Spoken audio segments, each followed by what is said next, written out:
Le Mexique, la passerelle entre deux univers sur un même continent. Entre les États-Unis et l'Amérique latine, entre l'Atlantique et le Pacifique. Une société métissée où les gratte-ciels de multinationales côtoient les pyramides aztèques et mayas, où les rites indiens survivent aux côtés des modes occidentales, où les plages de sable fin rivalisent avec la jungle épaisse. L'arrivée des conquistadors espagnols en 1517 a profondément marqué tous les domaines de la société. Toute l'originalité de ce pays de près de 100 millions d'habitants repose sur l'héritage des civilisations précolombiennes et le modèle néolibéral de son développement. Cette république fédérale a encore de nombreux défis à relever. Limiter la croissance de sa capitale Mexico, la plus grande métropole du monde fondée vers 1325 par les Aztèques, réduire les déséquilibres spatiaux, conjuguer libéralisme économique, progrès social et démocratie. L'image d'Épinal du Mexique, c'est bien entendu les cactus, les sombreros et la tequila. Mais à s'y pencher de plus près, le pays surprend par son contraste et son charme. Dans les petites villes du Nord, le pouls du pays bat lentement. Ce qui n'est pas fait aujourd'hui est tranquillement remis à demain. À mañana, comme on dit ici.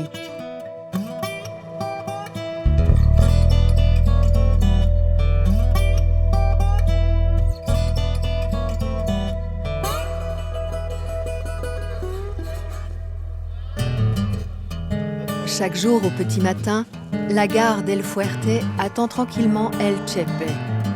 Il n'a pas besoin d'être à l'heure, d'ailleurs, il l'est rarement. Tout le monde l'attend. Il arrivera bien à un moment ou à un autre.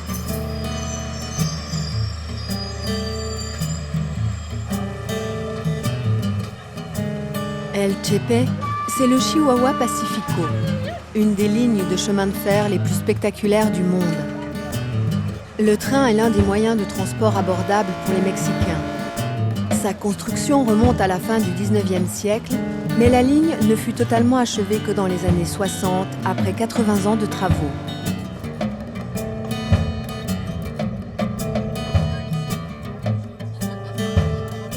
Pour rejoindre Chihuahua, le train escalade la Sierra Madre occidentale. Les rails jouxtent des ravins escarpés ou enjambent des gouffres vertigineux. La locomotive diesel et ses wagons parfois défraîchis grimpent jusqu'à une altitude de 2500 mètres au milieu des plus beaux paysages du Mexique.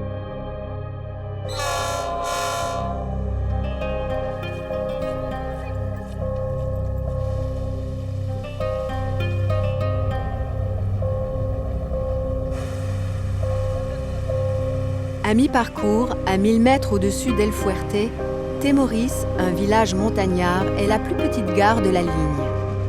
Elle a fait l'objet d'attaques il y a quelques années et des hommes en armes embarquent désormais à bord du train pour en assurer sa sécurité. Plus loin, les infrastructures ont de quoi faire frémir. Le Chepe traverse tout au long de son trajet 86 tunnels et 37 ponts. La Sierra Madre est le territoire des Indiens Tarahumaras, le peuple aux pieds légers. Refusant le mode de vie espagnol et le travail forcé dans les mines, ils se réfugièrent dans ces montagnes au XVIIe et au XVIIIe siècle. Ils sont aujourd'hui 50 000 vivants sur 50 000 km². De cette fuite, ils ont conservé leur distraction favorite, la course à pied. Parfois 180 km d'une seule traite. Les compétitions durent nuit et jour. Elles opposent deux équipes de 20 coureurs qui poussent du pied une boule en bois tout en courant. Miguel ne manque jamais d'y participer. Le jeu est très ancien. Nous l'avons tout simplement repris de nos grands-pères et de nos pères. Nous le pratiquons à l'occasion des fêtes. Parfois, cela dure des jours avant d'avoir un vainqueur. Nous continuons alors à courir sans interruption. Les plus forts et les plus résistants sont récompensés.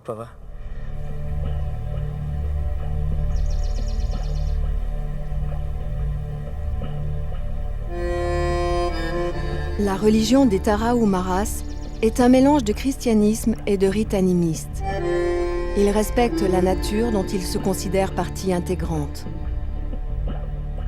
Leurs chamans utilisent le peyote, le cactus qui provoque des hallucinations, pour leur rite de guérison et leur incantation. Il y a très longtemps, nos ancêtres vivaient là, différemment. Beaucoup d'entre eux ont été massacrés par les conquérants.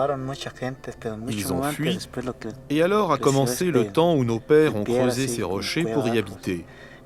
Maintenant, nous avons de vraies maisons comme celle-là, un genre de baraque, peu importe le nom. Les ressources des familles reposent essentiellement sur l'agriculture.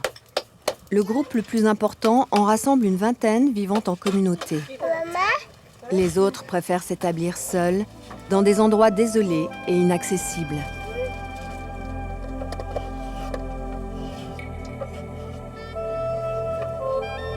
Pour améliorer le quotidien, les Tarahumaras vendent les quelques produits de leur artisanat. Hernando, le beau-frère de Miguel, façonne des sculptures. Mais il n'y a pas de quoi faire survivre une famille. Leur situation devient de plus en plus difficile et Miguel se veut fataliste. Pour réfléchir à ces questions, il aime se réfugier dans le calme des montagnes.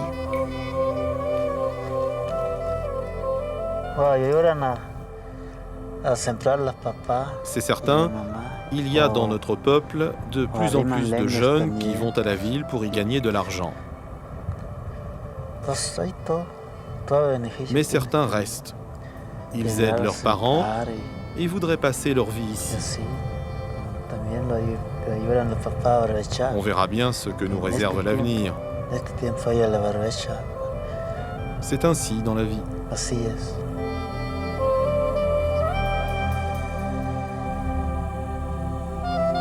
Une vie libre comme les oiseaux de la Sierra Madre. 20% des Tarahumaras sont restés fidèles à leur mode de vie traditionnel. Loin de la civilisation, loin de la panaméricaine, l'un de ses symboles. La route qui traverse le pays de part en part sur 3000 km se prolonge en Amérique du Sud jusqu'à la Terre de Feu. Mais une fois par an, tout s'arrête au Mexique. Seules les cloches sonnent. Le 2 novembre, c'est le Dia de los Muertos, le jour des morts. Paradoxalement, une fête joyeuse. À Pátzcuaro, les célébrations s'ouvrent par une course de taureaux, tout à fait du goût de Joaquín. Les taureaux sont amenés avec le camion sur la grande place de Pátzcuaro et de là, ils sont lâchés dans la rue. Les gens courent alors devant ou derrière. Puis les taureaux arrivent dans l'arène. Une tradition héritée des Espagnols. Pour les Mexicains, la fête des morts est une occasion de se souvenir, mais non pas d'être triste. Les taureaux eux-mêmes y survivront. Le ridicule n'a jamais tué personne.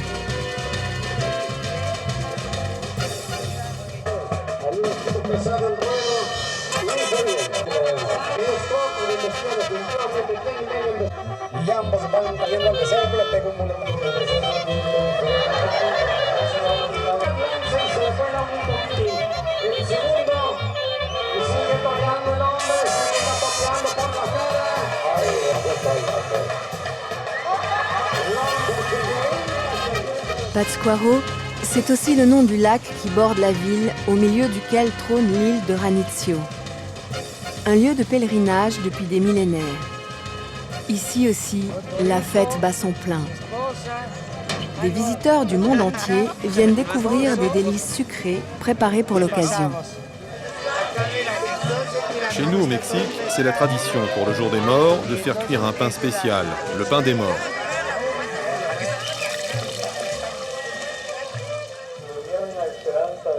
À la nuit tombée, les gens viennent dans les cimetières.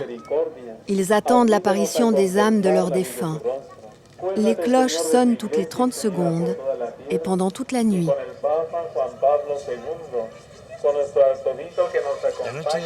La nuit des morts se fait en famille. Toutes les générations viennent ensemble.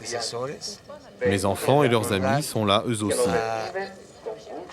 Nous venons presque toujours à Ranitio pour cette occasion. C'est souvent un peu folklorique, mais pour moi, c'est aussi le moment d'évoquer le souvenir des défunts, de mes grands-parents et de mes parents.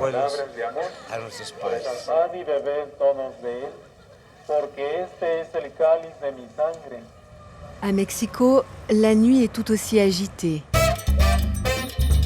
Au petit matin, l'agitation redouble. La ville est la plus grande métropole du monde. 25 millions d'habitants vivent au milieu du chaos, de la circulation et de la pollution qu'elle engendre. Chalpa n'est pas le quartier le plus présentable de la capitale. Il tient plutôt du bidonville. Ici, les hommes n'ont que très rarement du travail et les femmes sont souvent mères de famille à 18 ans. Dans ce contexte, Juanita et Memo ont appris à tirer le meilleur parti des choses. Aujourd'hui, Memo sort voir les combats de lucha libre. Tu veux manger quelque chose avant de sortir? Non, je suis déjà en retard. Tiens, prends le bébé. Tu ne veux pas manger? Non, je suis en retard. Bon, mais ne rentre pas trop tard et ne bois pas trop. Au revoir les enfants.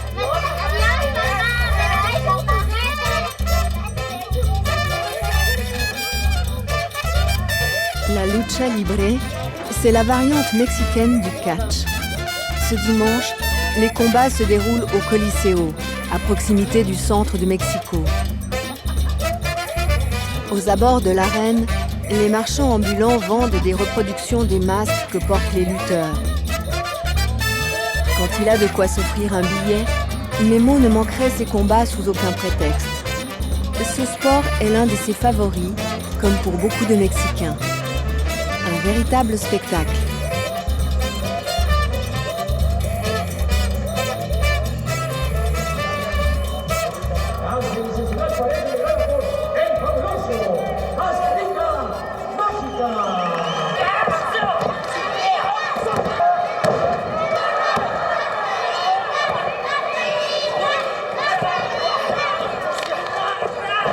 Les règles sont simples.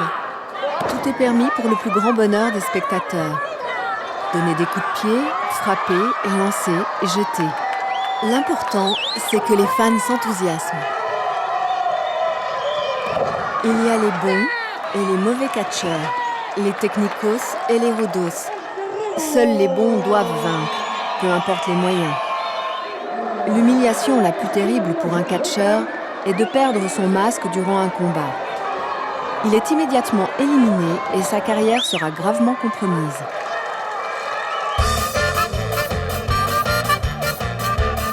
Autre distraction du pays, et les fêtes foraines. À Veracruz, lors du carnaval, tous les jeunes s'y retrouvent. Véronica et son amie Shelly ne manqueraient pour rien au monde cette sortie. Peu importe si la nuit est courte, peu importe si elles défileront demain toute la journée.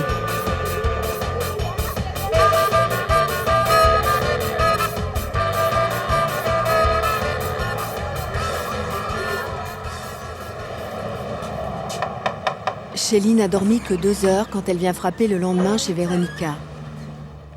La jeune femme est tout juste réveillée et ses mollets la font déjà souffrir. Il faudra faire avec, même pour défiler en dansant la samba.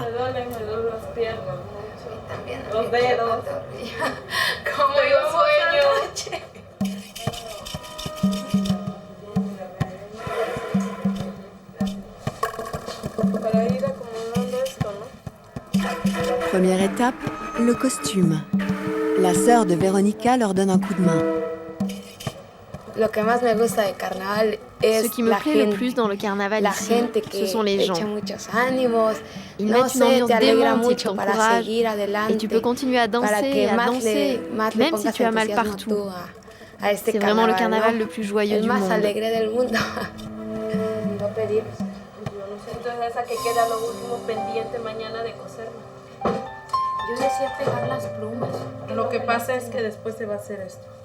Petit à petit, le costume prend forme. Le carnaval, c'est ma saison préférée. Il n'y a pas de meilleur moment à Veracruz. Pour nos costumes, nous nous inspirons de ces revues brésiliennes. Nous essayons de simplement les copier. Seulement, nous ne dansons pas aussi nus que ces jeunes filles. Cela se fait peut-être à Rio, mais pas ici. Nous sommes au Mexique. Mon costume n'est pas encore complètement terminé, mais ça donnera quelque chose comme ça. Il se ferme comme ça, et après on danse comme ça.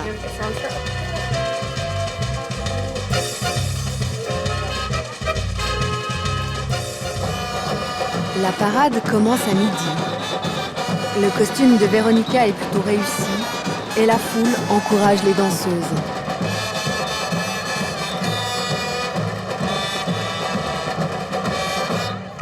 Le carnaval de Veracruz est l'un des plus importants du pays.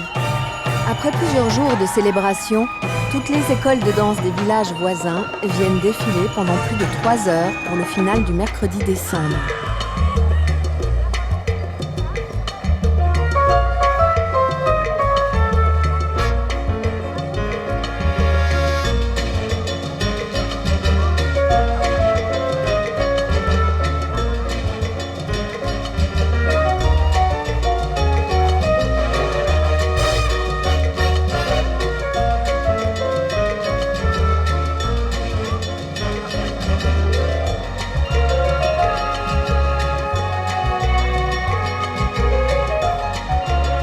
Même une fois leur tour terminé, Véronica et Shelly continuent à danser. Les reines de la samba ont le rythme dans le sang. Nous vous attendons à Veracruz pour le carnaval le plus joyeux du monde entier. Si les beautés de Veracruz ont de quoi éblouir, à Villahermosa, le spectacle de la ville elle-même est un régal pour les yeux.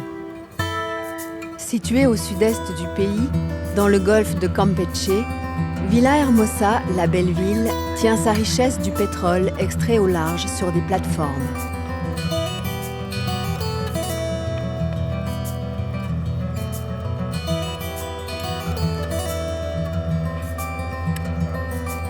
Don Manuel Ordóñez est une des figures de la capitale de l'État du Tabasco. Il a fait fortune dans la construction et possède un ranch à l'extérieur de la ville. L'élevage et l'agriculture étaient auparavant les activités économiques les plus importantes du Tabasco. Désormais, les services et le commerce ont pris la première place. Mais d'une manière ou d'une autre, toute entreprise reste liée à l'élevage et à l'agriculture.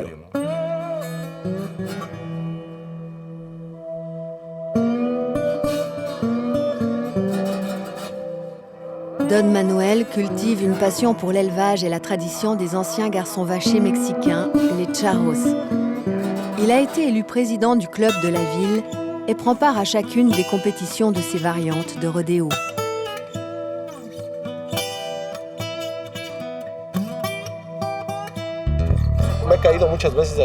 C'est clair, je suis souvent tombé de cheval, mais heureusement, je ne me suis jamais fait très mal.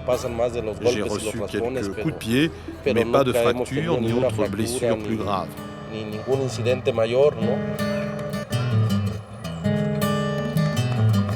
Don Manuel monte depuis l'âge de 14 ans.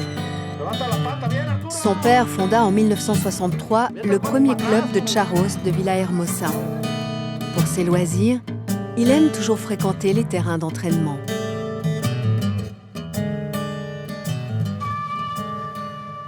Les cow-boys et les charros ont bien la même origine, les élevages de bovins.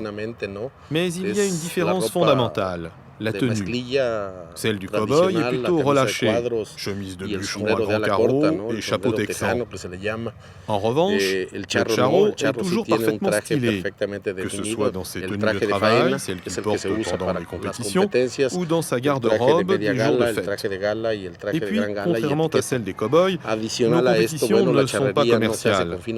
Nous nous mesurons juste par conviction et par amour de cette tradition.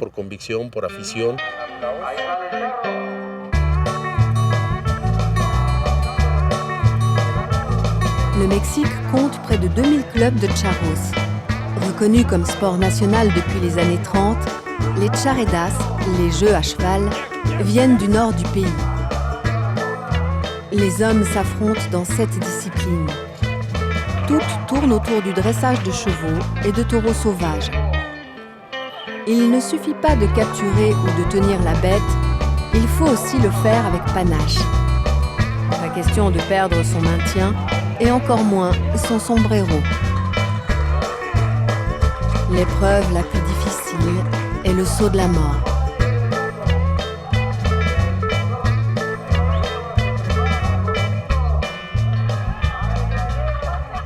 Dans le passo de la muerte, le charro doit sauter au grand galop sur un cheval sauvage qui n'a jamais été monté. Il a droit à 2 tentatives. L'exercice s'appelle ainsi car il est vraiment très dangereux.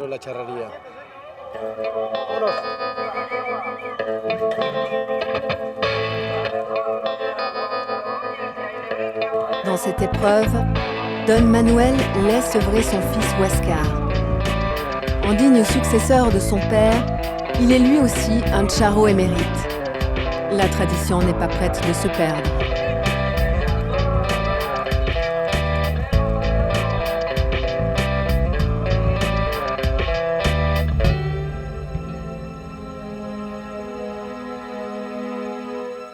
Dans l'état de Oaxaca, une autre tradition mexicaine reste bien vivace. Celle du mezcal. Une eau de vie obtenue à partir de certains agaves, les maguey, une variété de cactus. Leur récolte est une tâche difficile. Emilio Sanchez prend particulièrement soin de ces champs. Ces plantes ont vraiment de la valeur. Il y a même des gens qui les volent. Mais Dieu merci, ils ne le font pas encore dans nos champs. Les agaves, s'ils ont un aussi bel aspect que celui-ci, sont coupés à l'âge de 9 ans. Les voleurs, quand ils les voient non traités, pensent que personne ne veille sur eux. Mais ils se trompent.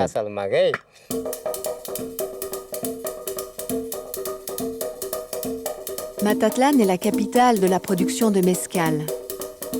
Une petite ville calme que ne perturbe que la rivalité qui l'oppose depuis toujours aux producteurs de tequila, l'autre alcool de cactus du pays. Contrairement à la tequila, le mezcal est produit exclusivement dans de petites entreprises familiales. La meule qui broie les agaves est souvent encore tirée par un cheval.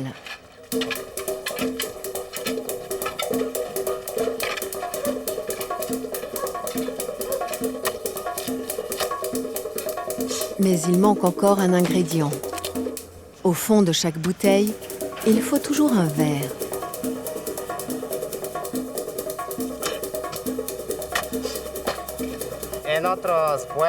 Pour faire un bon mezcal, il faut absolument des verres rouges de maguey. Et on ne les trouve qu'ici, dans la vallée de Oaxaca, dans la région autour de Mazatlán. Sinon, on met des verres blancs dans l'eau de vie. Mais ce n'est qu'un pis-aller. Pour que le mezcal soit vraiment bon, il ne faut prendre que des verres rouges, sinon rien du tout.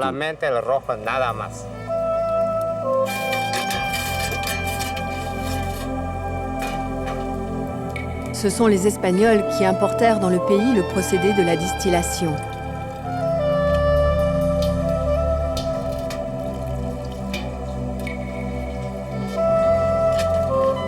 Les Indiens fabriquaient déjà avec l'agave le pulque, mais son taux d'alcool dépassait rarement les 10 degrés.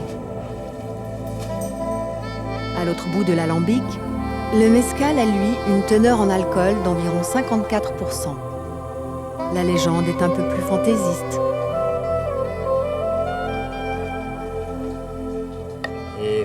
Dieu a envoyé sur terre un éclair et lui a fait frapper un agave. Les gens ont alors compris qu'à partir de cette plante, on pouvait faire une boisson divine. Ils ont recueilli le jus de la plante, l'ont goûté et ils ont commencé à en faire de l'eau de vie. Depuis cette époque, le mezcal est fabriqué au Mexique.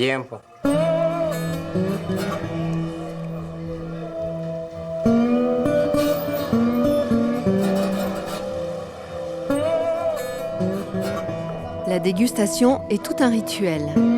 Seuls les gringos demandent encore s'il faut d'abord lécher le sel, mordre dans le citron et boire son verre, ou inversement. L'important, c'est que le mezcal soit bon.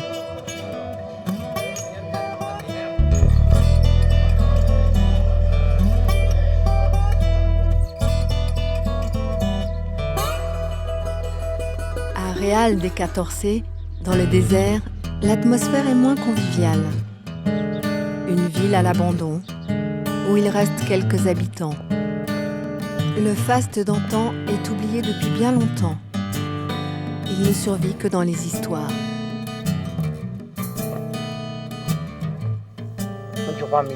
Tous mes proches reposent ici. Denis Saya ne quitterait sa ville pour rien au monde. À l'époque, la ville et ses habitants ont connu un âge d'or. Ils travaillaient dans les mines de la région. On y trouvait de l'argent presque pur et par wagon entier. Mais c'était il y a longtemps.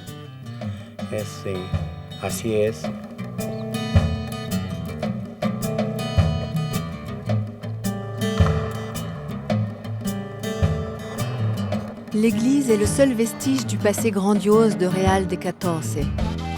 Chaque année en automne, elle attire encore des pèlerins mexicains. Mais le reste du temps, plus personne ne s'intéresse à la ville. Son déclin commença avec la chute des cours mondiaux de l'argent. Il s'acheva avec la Révolution mexicaine. Celle-ci chassa définitivement les patrons des mines, pour la plupart des Espagnols.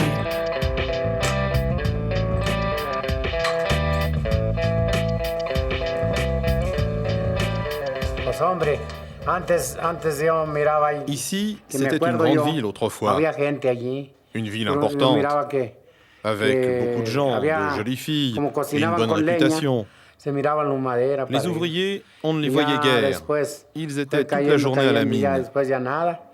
Une fois, le président du Mexique est venu en personne pour inaugurer une mine. Mais aujourd'hui, tout cela est en ruine, là-haut, au-dessus de la ville.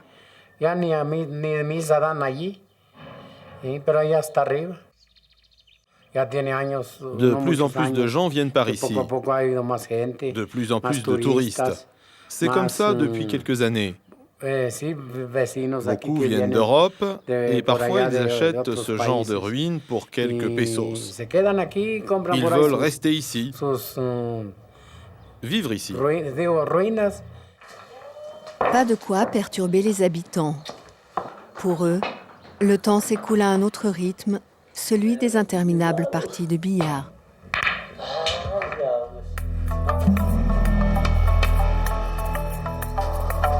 Le calme règne aussi dans la Sierra Madre du Tabasco, à la limite de l'état du Chiapas.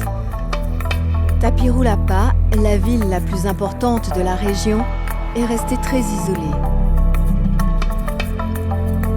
Carlos Cordero est biologiste. À 28 ans, il aurait pu choisir de partir pour une autre région.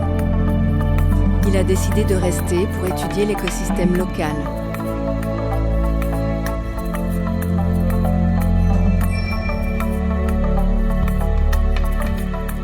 Plus de 150 variétés de plantes poussent dans la Sierra. Une fois par an, l'une d'elles fait l'objet d'une attention spéciale.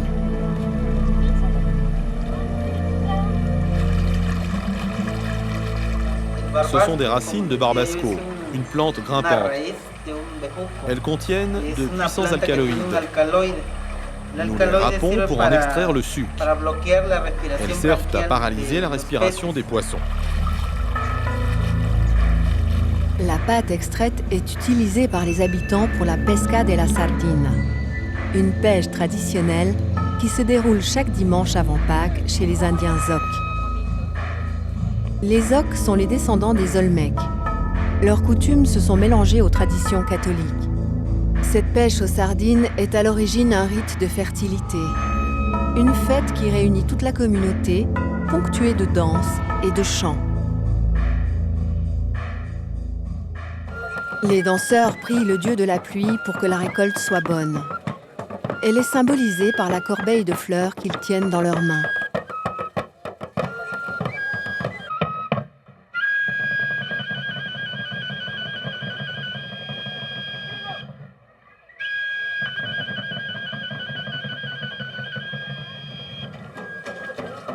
Puis la procession prend la direction d'une grotte à proximité. La pâte toxique est versée dans l'eau pour étourdir de minuscules sardines des grottes. Plus il y aura de poissons capturés, plus la prochaine récolte sera généreuse. Ces poissons singuliers sont une variété de carpes qui mesurent 5 cm et qui sont pourvus de dents. Adaptées à leur environnement sombre, elles sont quasiment aveugles.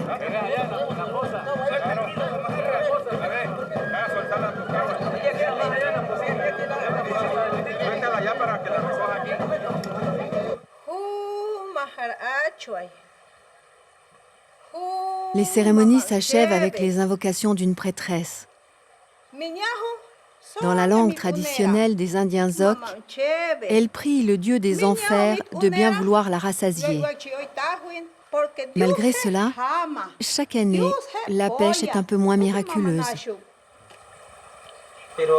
Ce n'est pas à cause de la pêche qu'il y a moins de sardines. Les problèmes proviennent plus du déboisement des forêts et de la baisse du niveau des nappes phréatiques. Nous devons reboiser les alentours de la grotte pour que la population des poissons se reconstitue.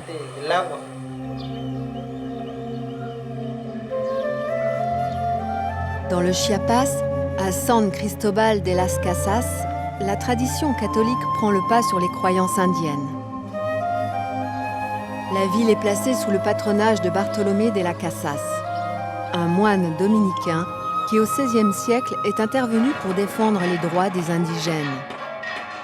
Depuis, la ville est devenue le centre spirituel de leur lutte.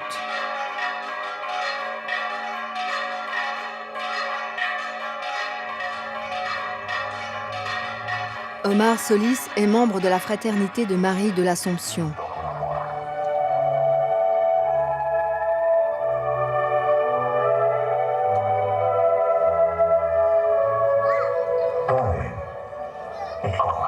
Il occupe une place à part lors des célébrations de la fête de Pâques.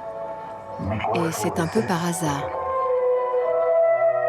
Ce jour-là, celui qui interprétait Jésus a dit qu'il ne voulait plus continuer. Alors les autres m'ont demandé si pour l'année d'après, je voulais bien jouer le rôle du Christ. Je pensais qu'ils ne se souviendraient pas de moi, alors j'ai accepté. Mais un an plus tard, 3 mois avant Pâques, ils m'ont appelé. Ils s'étaient souvenus de ma promesse et ils m'attendaient pour jouer mon rôle.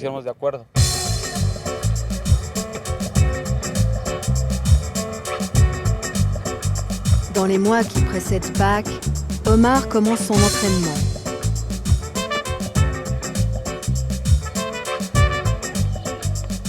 Le chemin de croix de San Cristobal demande une bonne condition physique.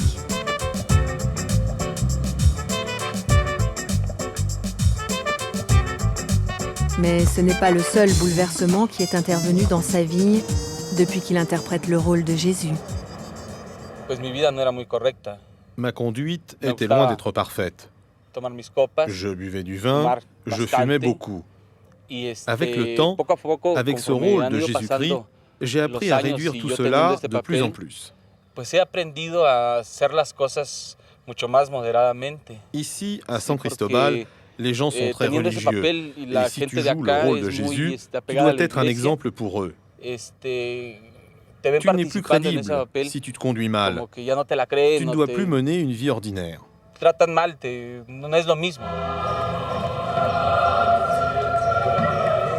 Le vendredi saint, la passion du Christ, Omar l'éprouve dans son corps. Rien n'est truqué.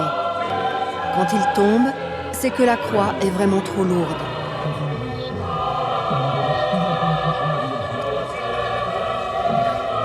La seule gorgée d'eau qu'on lui tend, il la reçoit comme un cadeau du ciel.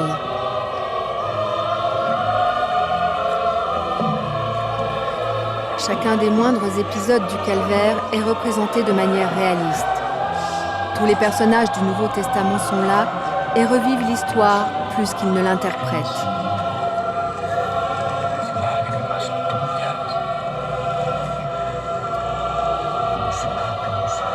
La foule massée sur le passage est subjuguée.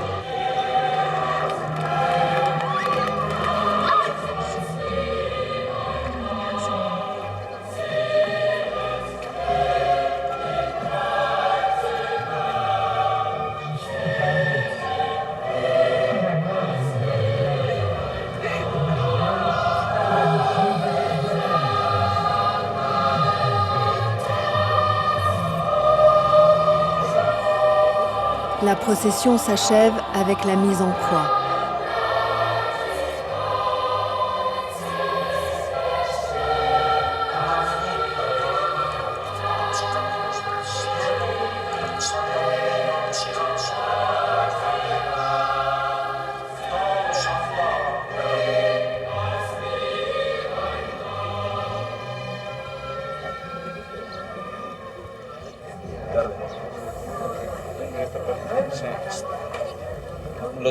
Chaque année, je traverse les mêmes épreuves.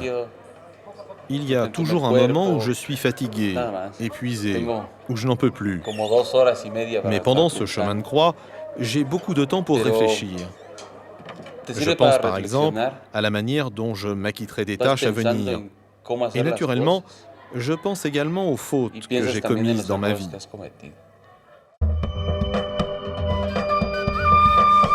La religion catholique est l'héritage le plus flagrant de la colonisation espagnole.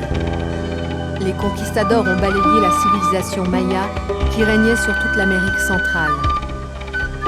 Dans l'état du Chiapas, près de Palenque, les traces de cet empire sont encore visibles au milieu de la jungle.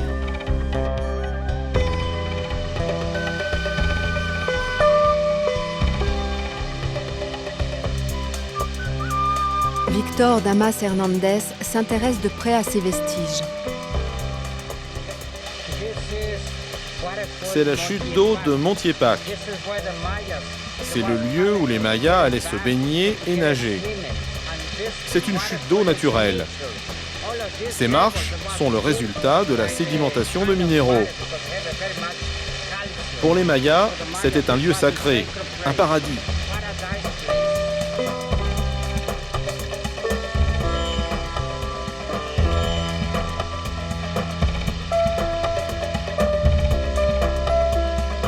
Victor mène des recherches dans un secteur de 35 km². Plutôt que de s'intéresser aux monuments, il essaye de reconstituer la vie des Mayas à l'époque de leur splendeur, entre 600 et 900 de notre ère. Le site de Palenque, l'un des plus riches du pays, est resté protégé pendant des siècles par la forêt épaisse.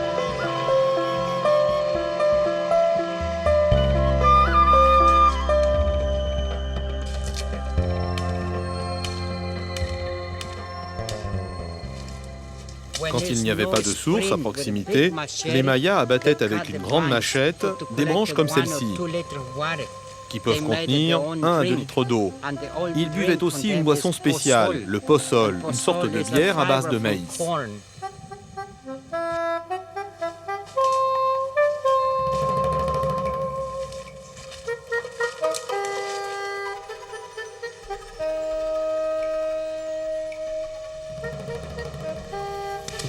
Là, c'est l'arbre en lui-même, le noir. Et là, c'est son parasite. Ils poussent ensemble en hauteur.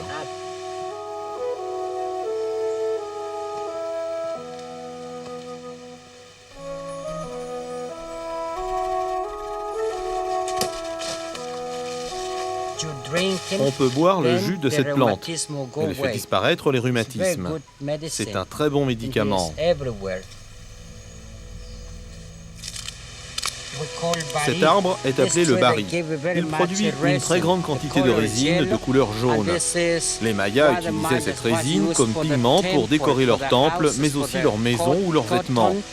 Elle donne une couleur d'une beauté merveilleuse. Pendant de nombreux siècles, la jungle a envahi les anciennes villes mayas. Ce que nous allons voir maintenant, ce sont des temples qui ont tous été recouverts par la forêt vierge. Dans cette forêt de Palenque, subsistent les vestiges de la plus belle ville maya de l'époque classique. Les temples, les cryptes, les pyramides, les bas-reliefs témoignent de la richesse architecturale de cette civilisation. Seuls 34 des 500 bâtiments recensés ont été dégagés.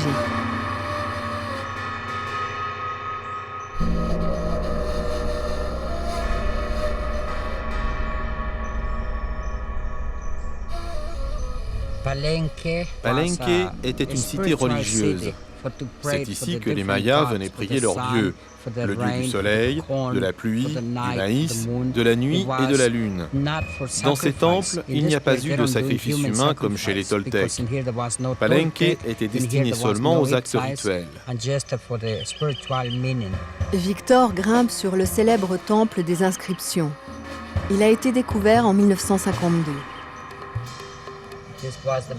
Ici, on voit un corps. Du côté gauche, on voit la main qui tient la tête d'un serpent.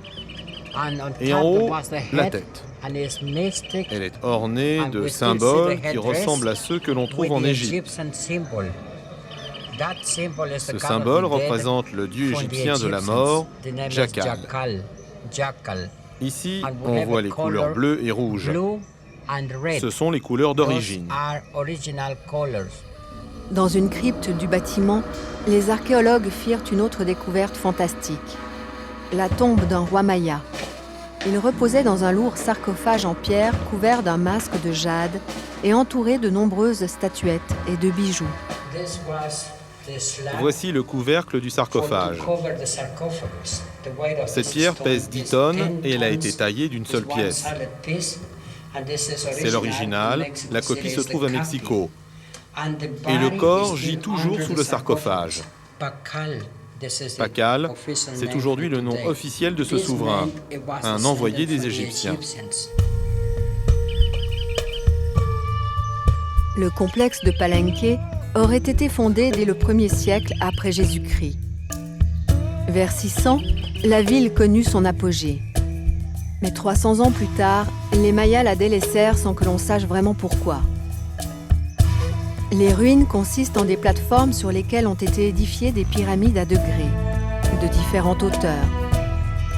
Au sommet, les temples ont des murs recouverts de bas-reliefs et d'inscriptions qui dépeignent l'histoire du peuple maya.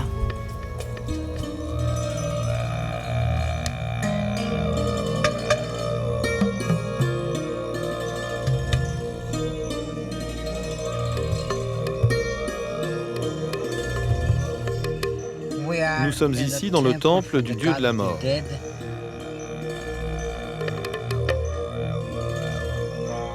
Il y avait ici un tunnel. On y a trouvé 700 pièces de jade.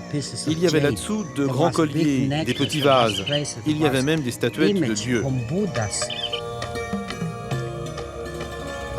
Beaucoup de mystères baignent encore l'histoire des civilisations précolombiennes.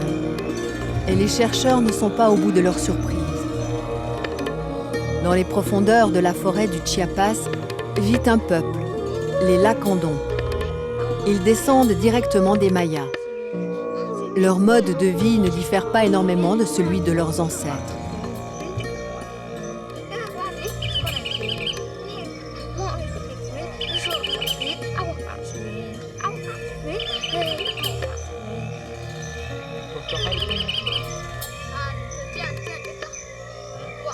Chonkin le Jaune a tout juste 11 ans.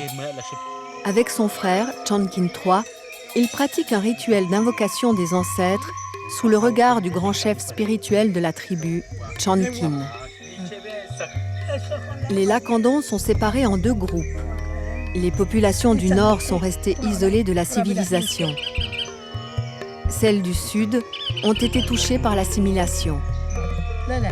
Au début du XXe siècle, une épidémie de fièvre jaune leur a fait prendre conscience que les dieux mayas ne pouvaient rien contre une maladie que les médecins modernes parvenaient à guérir. Les missionnaires se sont engouffrés dans la brèche pour les convertir au christianisme. À Nacha, ce petit village au fond de la forêt, on brûle toujours des boulettes de copal pour honorer les dieux. Les habitants portent des tuniques blanches qui étaient déjà celles de leurs ancêtres. Mais les anciens se déplacent désormais en chaise roulante. Outre la chasse à l'arc dans la forêt et la pêche, les Lacandons vivent de la culture sur brûlis, du maïs, du haricot et de la courge.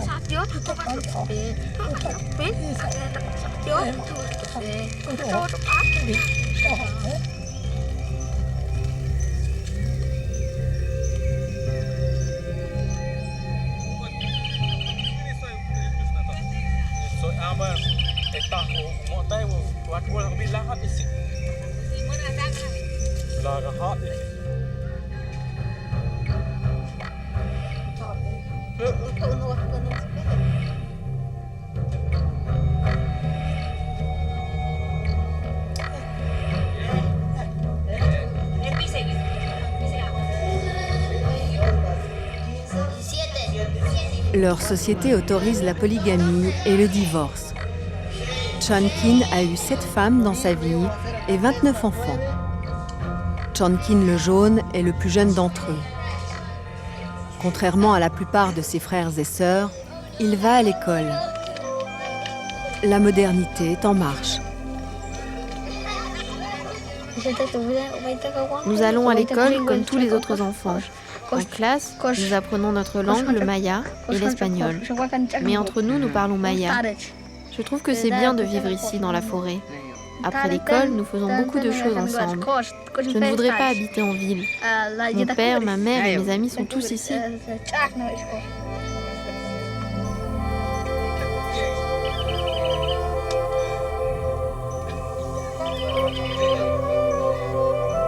Dans la hutte commune du village, tous les habitants de Nacha se retrouvent pour les fêtes et les assemblées.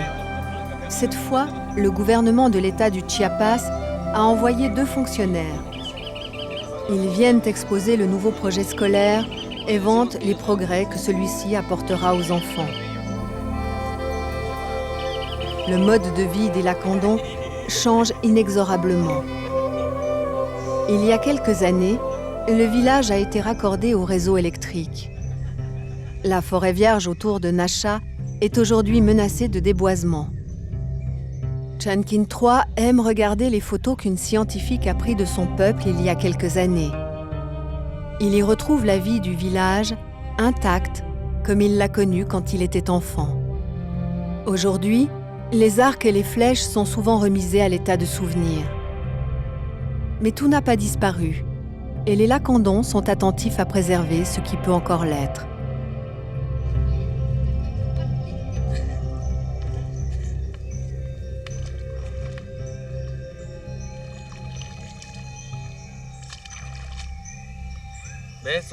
Nous vivons d'un peu d'agriculture, surtout du maïs et des légumes. Nous chassons des petits animaux tels que les lapins et nous vendons du tabac et du bois. Si au village, quelque chose doit être fait, nous travaillons tous ensemble. Nous gardons le contact avec nos dieux et nous les prions pour que notre communauté continue d'exister. Moins de 400 Lacandons vivent encore dans la forêt du Chiapas. Leurs jours sont définitivement comptés. La nouvelle génération profite des derniers instants d'une vie innocente.